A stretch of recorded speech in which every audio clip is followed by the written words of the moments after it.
What says traditional, classic, timeless dessert more than a chocolate chip cookie? Probably if I created a top 10 bites of Lake Charles that you need to eat before you leave, it's on the list. And I'm not a dessert guy, but I'm very much a bread pudding guy. Thanks for joining us on Louisiana's Playground Podcast, your roadmap to all things Lake Charles, Louisiana. I'm Brady Reynard. And I'm Jillian Corder. We're here to bring you the authentic stories and experiences of Southwest Louisiana, giving you all the tools you need to build your own personal Lake Charles itinerary. You know, I knew you were going to say that. How'd you know? I'm just good that way. Episode 65, Satisfying Your Sweet Tooth. And we're not talking about that Netflix show or Sweet Tooth, the clown from the Twisted Metal games. We're talking those are some niche references. Sweet Tooth.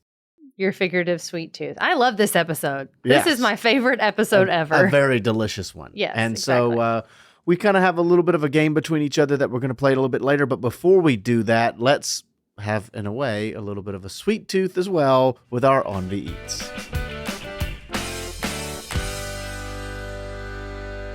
The spot I'm talking about is the Bekery. I love the Bekery. First of all, it's so cute. Like it's that Instagram picture perfect spot. It's so beautiful. It's so well decorated. It just kind of transports you a little bit. For sure. And so, and it's not all about the look of the restaurant, right? Because not only is it so, I mean, the detail in this place, from the tile they've chosen to the light fixtures to the bar stools, everything in there makes so much sense. But when the beauty of a restaurant can be reflected in the food, when it matches, not just like a good point. How pretty the restaurant is, because the food could be terrible, right? but not here. Sure. The Bekery knows how to perfectly elevate the space that they're in and then bring you the same elevation on their food, and it's so good. Everything on the menu. And believe it or not, they're nearing 10 years. That's crazy, because I remember when they opened. And they still feel so new. And I think that really speaks to the ever-evolving menu, if you will, how it's constantly improving, because as she learns a new way to do something, or learns a new way to do this pastry, or learns a new pastry, right? Or a new baked good in some way. I know I'm probably butchering some of the terminologies in terms of, it's not all pastries, right? But I think you understand what I'm saying. Patisserie. I don't know. I've watched Great British Baking Show. So you should be nailing this. So I think I know everything, but I don't. And look, it's really the brainchild of Rebecca Hoffpower. She is the owner, and obviously where the name The Bekery comes from. High quality, from scratch treats, community favorites, lunches. And she has been trained by Parisian bakers and chefs. And in fact, she told me that she often gets one to come down to kind of help make sure that she's still living up to the standard that she's trying to reach. Yeah. And he kind of helps grade and train her further and make sure that she's being held to the standard that she wants to be. Yes, for sure. And if you look at the things that she's cooking, everything there, not just the sweets. I know we're kind of talking about sweets in this podcast a lot, but not just the sweets. Everything there, the savory items too. Just so much care and attention goes into it. The amount of flavor that she can pack into, a quiche or, a cinnamon roll. Like, it doesn't matter what it is. Just really, really good. Yeah, things like biscuits, quiche, like you said, cinnamon rolls, cruffins, which are muffin-shaped croissants. That's apparently one of her favorites. And then obviously, like you said, you get some sandwiches and soups and a few other lunch items as well. And as you mentioned, look, it's a Parisian feel, like a Parisian cafe, bakery, and so I promise you, you can't leave anything else but impressed when you walk in through the doors. Very much so. It's awesome. Let's talk about what we had. Okay, so I got the harvest quiche, and this is the first time I've ever ordered this. I often get a big slice of the quiche, and they're huge slices, right? But this is the first time I got this kind. It's got butternut squash in it, kale, ricotta, Gruyere. It was so different than anything I've had before. I didn't really know what to expect. Weirdly, for a quiche that's made out of, eggs, it doesn't have as eggy flavor. So if you're not just into, a giant omelet or just a big egg, that's not what this tastes like. The squash has that little bit of sweetness in it. The kale adds really nice texture. Ricotta cheese is one of my favorites. So just you can't go wrong with it. It's so different than your average quiche, which don't discount that there either. They have a sausage, one made with sausage and bacon, and oh man, that's good stuff. But it's extremely rich. It's full of flavor, and it's unlike anything I've had before. I went with something kind of a rotational item, the soup du jour, which, as Lloyd Christmas found out, is the soup of the day. Yes, so it sounds delicious. Thank you, Lloyd Christmas from Dumb and Dumber. Yes, crawfish corn bisque is what the flavor was that day, and it was really good. And obviously, it tasted fresh. I have no other way to say it than that. So there was a little bit of a crunch in every bite because the corn and crawfish, I believe, were ran through like a food processor, or at least chopped fine and thin. So because of that, you didn't have just, oh, here's a chunk of crawfish in this bite. It was spread out through every bite of the soup. And it had a nice spice level to it. You could tell that it had a nice sheen of butter on the top, so it was very rich in the right way. And just overall, it was an awesome, awesome bisque, and very filling for being a soup. By the time I got done, I was like, I'm kind of stuffed between that and the next dessert. The next dessert. Yes. Is cinnamon roll bread pudding. Cinnamon roll bread pudding. So, which means they've obviously taken their renowned cinnamon rolls, let them go stale, and then turned them into a second dessert that could be even better than the first, bread pudding. And it was so, so good. Obviously, the icing and the cinnamon flavors hit you so hard, but it comes with the consistency of a bread pudding. So it's nice and soft and chewy. It was not overly sweet, despite it being formerly a cinnamon roll, but it was so filling. I couldn't eat the whole thing. I ate about half of it, and that was enough. Between that and the soup, I was stuffed, and I usually have a very large appetite. Usually. That was a lot of food, though. I mean, and the big chunk of the hunk of a cinnamon roll, yes, bread pudding. That's another thing too, is like the texture of it, right? Like it was like thick. It's just it was so filling. Yep. That I don't know, like a little bit goes a really long way with it. And I think that's kind of across the board with just about every item on the menu. Sure. A little bit goes a long way. You go there, I would get 4 or 5 things between 3 or 4 people. Yeah, exactly. And that's a fun thing to do, I think, especially at this place. It's like if you're going to get something, grab a knife, cut it in half, and let everybody share. Yeah, I agree. Because I've done that before too. Like at work, we'll order, sandwiches, right, from the Bekery, and we all kind of look at each other and go, and you wonder, maybe I should have ordered that. And so just cut them all up, eat it among the group. You really can't go wrong with anything on the menu. And this place, I mean, I know we've talked about how cute it is, but just in a great part of town, like a newly built section of town, right off of Sallier Street, off of Shell Beach Drive, right there by the lake. Really cute and easy to get to from either interstate. Yeah, absolutely. And I will say the one item that I didn't get this time that I've gotten before that is just exquisite is the strawberry, I believe it's cream cheese pastry is what it is. And it's fresh cut strawberries and it's a cream cheese kind of Danish pastry. And it's just right there on top. And it is incredible. Highly, highly suggest finding your way over there to the Bekery because the experience, the food, everything will be 100% worth it. Now let's get to the conversation of the day, and it's a little bit different than normal. We don't have an interview this time because I really wanted to highlight some of the best places to satisfy your sweet tooth here in Lake Charles. And so what we're doing is it's kind of a bit of a mission to uncover the best places for those sugar cravings, from classic indulgences to maybe some hidden gems that you haven't discovered yet. And so Jillian and I will take you on a tour of some of our favorite spots. And I've added some categories to kind of narrow our focus to make it a little bit more interesting, almost kind of gamified, if you will. So we'll each choose a local purveyor of sugar delight to fit that bill. And the categories are warm and cozy, classic indulgences, and local flavor. Who's going to pick the better ones? me.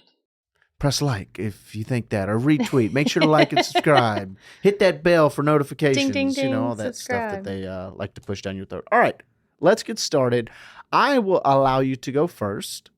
Oh, that's so nice of you. Yes. I feel like that's cheating. All I feel like you want me to go first. What topic would you like to start with? Oh, I don't know. I get to pick? Sure. That's what going first means. This just in, local woman figures out what going first means. Stop it. Okay, we'll go down the order, in this order. Sure. Okay, first up is the warm and cozy. All right. So this will highlight desserts that provide comfort and warmth. Some qualifiers are it needs to be warm, comforting, baked, spiced, nostalgic. It obviously doesn't need to be baked, but that's you understand where we're at. So with those in mind, what is your choice? I'm going to go to Tia Juanita's and okay. get the Tres Leche French toast. Oh, yes. We featured that earlier on the podcast in a previous episode. And yeah, there's a good reason for that. Yes. Let me explain why. Okay. French toast, drizzled like a big chunk of a French baguette, right? Mm-hmm. This is a huge slice, cut on the bias, if you will. French toast, drizzled with a cinnamon creme anglaise, served with dulce ice cream, topped with toasted almonds. But wait, we're not done. But like, how can you get any better than that? I do not. And it's warm. And yeah, it's got some ice cream because like that balance of like the warm and the cold is so perfect. But like, it's cozy. It's a hug. It is a cinnamon caramel hug. Yeah. Like, it's the best thing at the end of the day. And you're like, I need that. That is what I want. And a big hug from a dessert. And it's part of their brunch menu. So it's something you have to be here for a specific time. So it's not a regular dessert on their menu. No, but it's worth scheduling. Yeah. It is worth a scheduled meal. I was shocked at how good it was. Not that I didn't think it was going to be good, but anytime something kind of transcends just how good it is, that it's like, oh, this is better than what I thought this was going to be. I knew it was going to be great. Sure. But this is better than great. No, people have like explained it and said, oh no, this is really good. You should try it. Yeah. But when you get it, you're like, oh. Yeah, it was really something. That's a good first choice. Yeah. We talked about it a little You're bit. welcome. We talked about it previously in episode 44 of the podcast with the Gumbo Gators, which getting ready for their second annual season. Excited about that. Almost been a year then. That's right.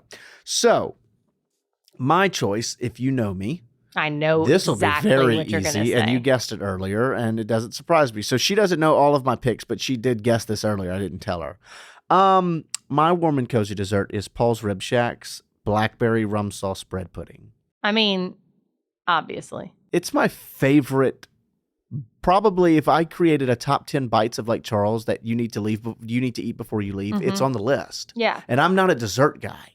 Sure. But I'm very much a bread pudding guy. Every time we go to an open air festival here in Lake Charles, so like whether we're at like Rouge et Blanc or Food and Wine Festival or something like that, Brady's like, let me stop by the Paul's Rib Shack tent because I got to get some bread pudding, as if like he hasn't tried it, tasted it. I just want to make sure it's still living up to the quality that it always 100% lives up to and has never not lived up to it. It's really good. It's so light. It's rich, fluffy. It has so much flavor.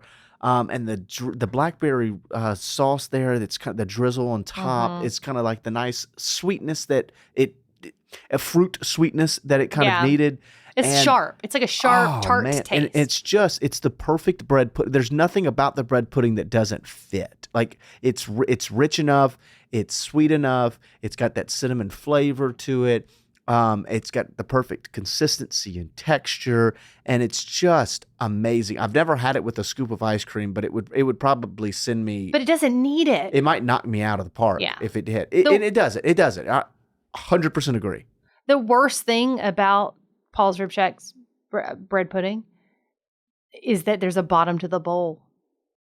Or that you may not have enough room by the time you get to it because that's true. Right, because the meals are very large. Depending and very on what good barbecue too. You're filling up on, that's true too. Man, but easily my choice one for warm and cozy. Okay, good stuff. All right, let's move on to classic indulgences. These are going to be those familiar flavors, that timeless appeal, the traditional desserts. Okay. Familiar to all. You go first. So I love ice cream. I know I'm going out on a limb there. No one else in this world loves ice Shocking. cream, Yeah, right? no, you're so unique. And so for a really classic indulgent, I was trying to figure out where I kind of wanted to go here, and I said, you know what? Let's not make it overly complicated. Ice cream. So Dairy Barnes milkshakes are incredible, especially the one that I've had recently, which was the eggnog milkshake. I love eggnog, and it was the perfect eggnog milkshake. Mm-hmm. Well, in a place, if you're getting something from a place called Dairy Barnes. And they've got dozens of flavors, classic strawberry, vanilla chocolate to all the other Bluebell ice cream flavors that they use. And they even have seasonal favorites and stuff like that too. So eggnog milkshake was my most recent one from there, but I love a good milkshake, and theirs is thick and it's perfect. They've got different toppings if you want to customize it as well, if you're really feeling bold or adventurous, or if you just like a good plain ice cream milkshake, they've got you covered, as well as other stuff there on the menu. But that's really my favorite local one in town. And there's a couple other places that make great milkshakes as well locally that I think hit that same level, especially even downtown soon. Cotton's is looking to expand and have kind of a classic ice cream parlor feel too. Yeah, so that's going to be side. fun for sure. But I know Dairy Barn, we've obviously had them on the podcast a few episodes ago, episode 57. They were on V Eats if you want to hear a little bit more about them there. But so good and so perfect, so awesome. And yeah, it was that one's my good one. I also want to mention though, Paul's Rib Shack. We featured them episode 26 if you want to hear a little bit about their food as well. Catherine Shea Duncan helped me on that one. Mm-hmm. Okay. So classic indulgences. Yes. What says traditional, classic, timeless dessert more than a chocolate chip cookie? Oh, yes. Okay. From specifically 20s. So 20s terrific it's kind of treats. cheating. That's not cheating. Because you know what? That is flipping the classic on its head a little bit too. That is taking a classic chocolate chip cookie and elevating it to what it should be. Indulgent. It's packing it with chocolate chips and raising the bar. It's like 5 chocolate chip cookies into one though. You know what? 20 knows the way to a girl's heart. You're eating a half dozen of chocolate chip cookies. I'm just saying, with one cookie. There is nothing better. It's indulgent. They're for sure. so good. They're so good. And somehow, what are they always warm? I don't understand the science behind it, but I swear that 20's chocolate chip cookies have been sitting out on the counter at work for like an hour before. And I crack one open and somehow the chocolate inside's still all ooey and gooey. How's that even possible? It's so good. It's and magic. 20 can't do anything wrong, right? So like his flavors to me in all of their cookies there. So they have, of course, a signature chocolate chip, cookies and cream. They've got like a birthday cake, a white chocolate chip, sugar cookie, your peanut butter chocolate chip, your like a brookie type, the brownie cookie mix.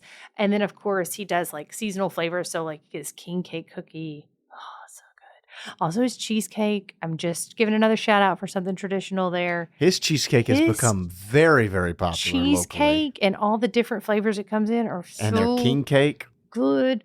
But I just had to go for classic indulgences.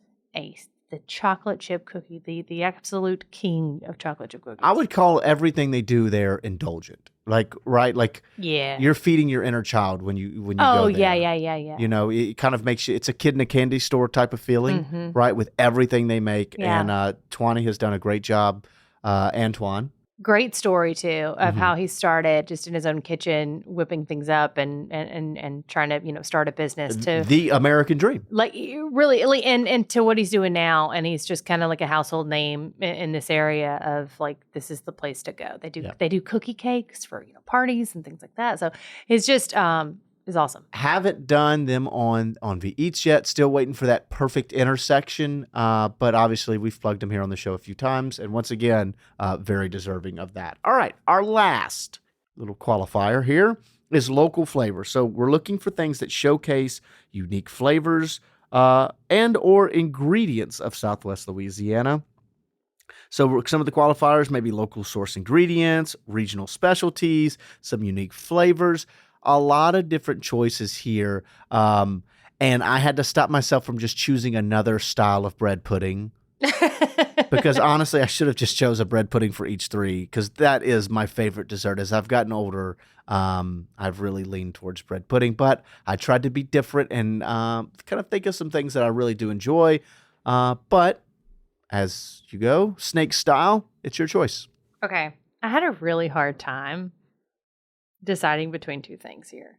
So, What? go ahead. You know what? What? Just go 1A, 1B. It's okay. Well, can I go 1A, 1B? Sure, I'll let you this time. Biscuits and jams. Okay. Banana nut pancake. It's not a dessert, if you will, Sure. in that it's That's on now the a brunch and a breakfast it's item not you've a chosen. dessert menu item, Of course. but it's for dessert, Okay, right? sure, I could see that. It is delicious. It literally comes, so it's a pancake, right? It's got powdered sugar on it and everything else you could think of, like butter, and it's just all the good stuff.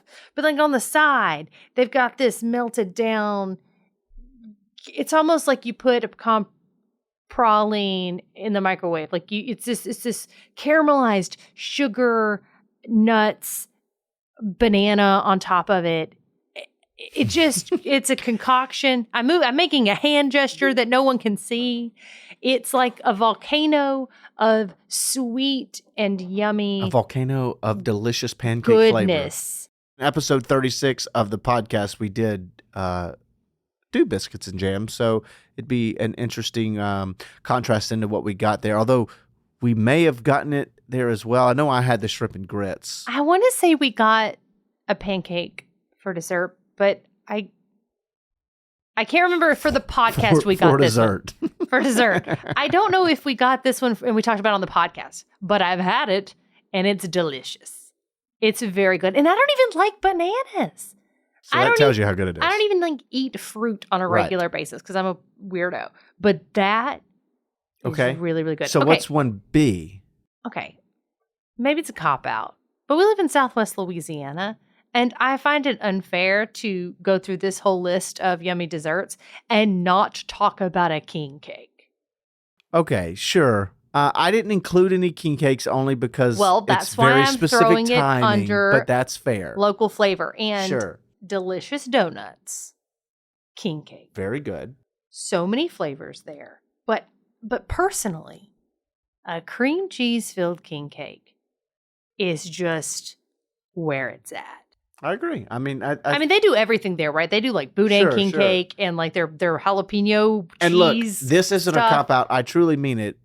Just about any king cake that you can order here from just about any place that you find will fit the bill of what you want, and it will taste amazing. If you're in here, if you're coming here at the end of November to like April, if you're here during those months, get a king cake. Yeah.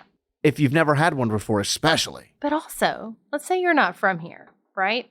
Guess what Delicious Donuts can do for you? They ship. You can order a king cake. Oh.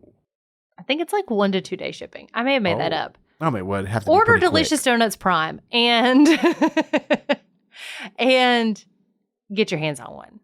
That's the real big back special when you're When you're ordering- overnighting king cakes. When you're overnighting king cake. I'm just saying it's really good Well, and very worth it. No, no one should miss those out are on great. it. And king cakes are awesome. I mean, so indulgent, but you know, as a Louisiana boy and a Louisiana girl, that it's kind of part of you in a way, right? Sure. Like, yeah. So it's home. it feels right. My choice. So I had to think real hard, and you know, I was looking at like anything with like pecans and kind of like a praline flavored like bread puddings, which, for example, the Max in Westlake has a really good kind of Louisiana Southern style bread pudding that has that praline flavor to it. And so I thought of those, and then I said, you know what? Once again, let's not overcomplicate things. Don't overthink it. Right. Beignets. Beignets, right? It's not as much a Lake Charles thing as it is kind of a New Orleans thing that has become a Louisiana thing, but beignets still are a real Louisiana staple if you kind of think of it in that way. And we've got 2 places that I think do them really, really well, and we've got a few others. I just know for a fact because I've had both very recently and both are delicious. Coffee 30 and Peugeot Street. Yeah. Both do beignets exceptional. I'm talking like that. I like a good firm pillow to sleep on at night. Same with that's And, how you and like my your beignet, beignets. I want them to be firm. I like a nice plush firm, and they are. Like you can squeeze them a little bit, and then they retain shape again. Yeah. So that tells you how perfectly pillowy They're buoyant. the dough is. Yes, and there's just enough powdered sugar on top. You don't want too much. You don't want it to look like an avalanche. Sure. But you also, I don't want to see too much brown on top either. There's that perfect in between, and they know it. Yeah. Both of them know it, and it's... And the thing about beignets that I like so much, so obviously, like, I'm eating a beignet with coffee, like, while I'm drinking coffee, right? Which, by the way, if you don't know what a beignet is, if you've lived under a rock your whole life, it's essentially, think of, I'm using some terms that maybe you know, like a biscuit that's a little more doughy than a biscuit, so it's soft and pillowy. It's a pistolette.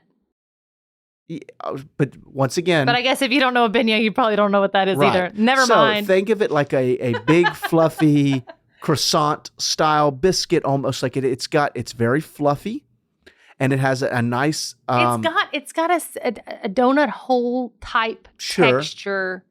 It's not as soft as a donut.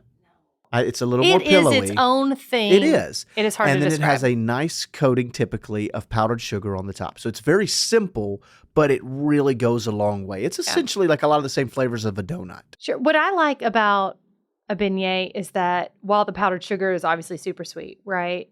The beignet itself lends itself to any kind of flavor that you want. Sure. So like the pastry like itself, like a biscuit, even has kind of like a hint of salt kind of flavor to it, right? So it's like it's got a little bit of everything. It can lend itself to be sweet or savory. Obviously, around here they're served with powdered sugar. Should we normalize beignets as like the bread without powdered sugar and like, you know, you dip your beignet into like a crawfish étouffée? Well, they do. They're called pistolettes, and that's a thing. Specifically, you want one covered in powdered sugar dipped into your étouffée. No, I want the same consistency because a pistolette is a little typically airier than what the more pillowy, if you will.